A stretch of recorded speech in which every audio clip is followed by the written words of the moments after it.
ကျော်တော်ဝင်နဲ့အတူပွဲထွက်လာတော့မယ်ဆိုလင်ဦးအားလုံးပဲမင်္ဂလာပါနောက်ကောက်ပန့်ချ်ကနေပြန်လဲကြိုဆိုလိုက်ပါတယ်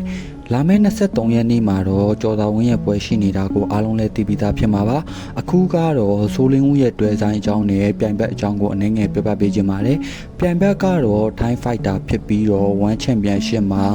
ပွဲပေါင်း17ပွဲတိထိုးထားတယ်ထိုးခဲ့တဲ့17ပွဲမှာဆိုရင်6ပွဲနိုင်5ပွဲရှုံးရလက်ထွက်ထားပြီးတော့နိုင်ခဲ့တဲ့6ပွဲမှာဆိုရင် TKO တပွဲ Knockout တပွဲနဲ့ Unanimous Decision 4ပွဲဖြစ်ပါတယ်ရှုံးခဲ့တဲ့5ပွဲမှာဆိုရင်တော့ Unanimous Decision 3ပွဲနဲ့ Split Decision 2ပွဲတို့ပဲဖြစ်ပါတယ်ရလက်ပိုင်းရကြည့်ရမယ်ဆိုရင်ပြိုင်ဘက် Fighter ကအရန်ကြီးရလက်ကောင်းထားတဲ့ Fighter မျိုးတော့မဟုတ်ဘူး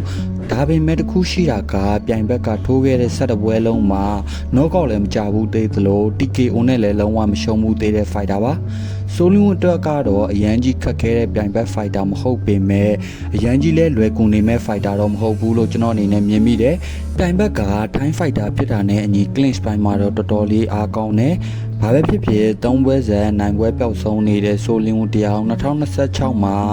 အကောင်းဆုံးပုံစံနဲ့နိုင်ပွဲရယူနိုင်မယ်လို့မျှော်လင့်မိပါတယ်ဆိုတော့ပွဲချိန်နီးကပ်လာနဲ့အများပွဲကြိုသုံးသက်ချက်တွေလည်းလုပ်ပေးသွားမှာဖြစ်လို့ကျွန်တော်တို့ရဲ့ channel လေးကိုလည်း subscribe လုပ်ပေးထားဖို့ဖိတ်ခေါ်လိုက်ပါတယ်ဗီဒီယိုလေးကိုအဆုံးထိရှုပေးလို့ကျေးဇူးများတင်ပါတယ်နောက်ထပ်ဗီဒီယိုမှာပြန်လည်ဆုံတွေ့ကြပါမယ်